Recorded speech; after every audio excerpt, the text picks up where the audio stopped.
E lá vamos nós. Eu sempre fico cantando assim, porque é engraçado, né? Eu perguntar assim, mas professora, você sempre começa cantando? Não, porque assim, cara, quando, quando você chega e vê esse vídeo, a sua professora já gravou umas.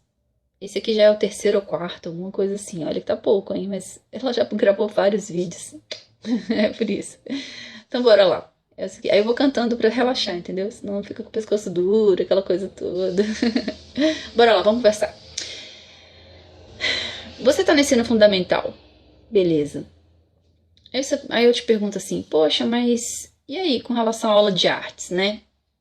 Primeira coisa que eu vou te falar, assim, quando eu tinha aula de artes no ensino fundamental, eu não gostava dessa aula.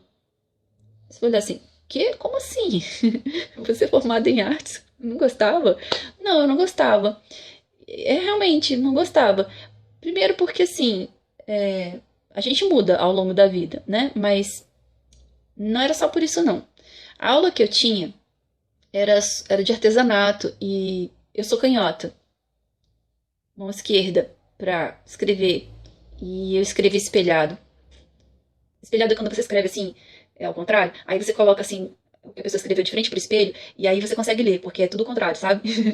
E eu escrevi desse jeito, até uma certa idade, depois que foi mudando. Então, para começo de conversa, diferente, né? Só com o passar do tempo que mudou. E segundo, eu não tinha muita habilidade para cortar com tesoura. A tesoura ela é para destro, ou seja, a pessoa que usa a mão direita. Eu corto, se eu pegar. Ah, aqui não tem tesoura, não. Se não pegar aqui, tudo bem. Eu tirei as coisas daqui, não tem tesoura aqui perto. Mas se eu pegar a tesoura, eu vou cortar com a mão direita. Eu não uso tesoura para canhoto, que é até difícil de achar, né? Eu corto com a mão direita. Né? Eu uso a tesoura para destro. Então eu acabei desenvolvendo essa habilidade. O canhoto geralmente ele é meio que ambidestro, assim, sabe? Porque ele acaba desenvolvendo a habilidade com essa mão. Então, levei alguns anos, né, para poder desenvolver essa habilidade. Aí eu tinha aula que era feito com coisas para artesanato. Aí eu até lembro que tinha uma cadeirinha que a professora pediu para fazer com uns pregadores. Aí tinha que passar cola e ficar segurando a cola. E a minha desmontava toda. A minha amiga fazia, ficava a coisa mais linda. Aí eu ficava olhando assim, pensando assim, tanto que eu era desajeitada, que não saía direito. Aí eu ficava me sentindo mal, ficava olhando assim daquele jeito assim, oh, meu Deus do céu. Só eu mesmo pra ficar desse jeito. Me sentia mal, ficava chateada. Passaram-se os anos. Alguns anos depois, eu comecei a desenhar. E eu gostava de desenhar, fazer bonequinho mesmo, que não era de pauzinho não, mas era bem simples. E fui gostando, gostando. E com o passar dos anos fui fazendo os desenhos bem simples, mas fui fazendo. E acabei que fui fazer, fui tentar faculdades, tentei outras, né? E até chegar ao ponto de querer fazer a de artes, encarar a de artes, né? Mesmo com todos os medos, encarar. No começo, eu não entendia muito bem o que seria artes. E a pergunta acho que é similar a que você pode se fazer hoje. Você pode se fazer hoje. Mas será que arte é só aquela pintura, aquela escultura, aquilo que a gente encontra no museu? Ou será que arte pode ser algum outro tipo de manifestação? Eis a pergunta. E é interessante a gente parar para pensar nisso. Porque, na verdade, a arte é muito mais do que o que está dentro do museu. Definitivamente, a arte não é só o que a gente encontra nos museus. Porque antes de estar nos museus, as pinturas, esculturas e todas as obras de arte estiveram em outros locais. Assim como hoje nós podemos encontrar nas paredes, nos murais, os grafites, podemos encontrar arte urbana, por exemplo, como os adesivos que são colados até nas placas de trânsito, são manifestações artísticas também. Assim como podemos encontrar ilustrações de livros que não estão nos museus, né?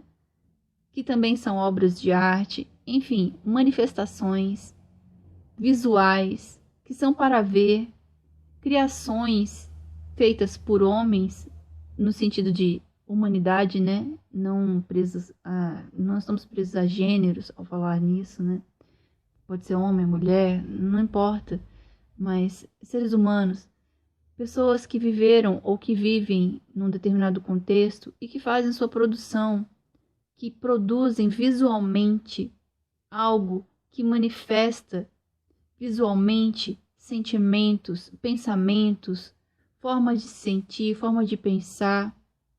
Isso é produção artística, isso é arte.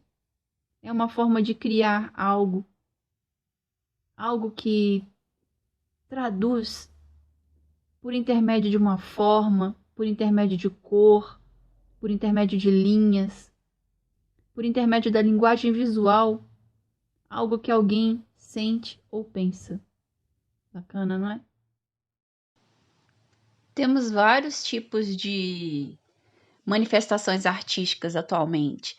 Animações, colagens, arte urbana, o que mais? Instalações artísticas, performance, arte corporal, ou seja, body art, apresentações de rua, história em quadrinhos, artes decorativas, multimídia, design gráfico, né? Tanto produtor de modas, enfim, há uma infinidade imensa de possibilidades artísticas.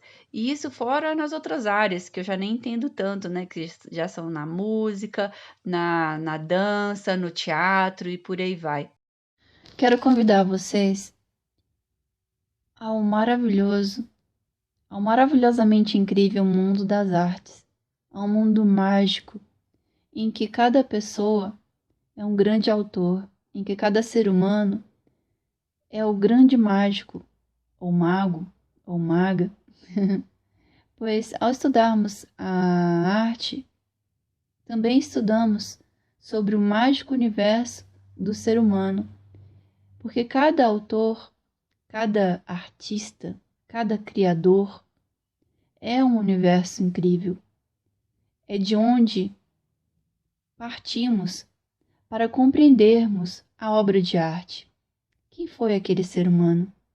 Quem foi aquele artista incrível que, dentro daquele universo maravilhoso como ser humano, fez aquelas criações tão esplêndidas?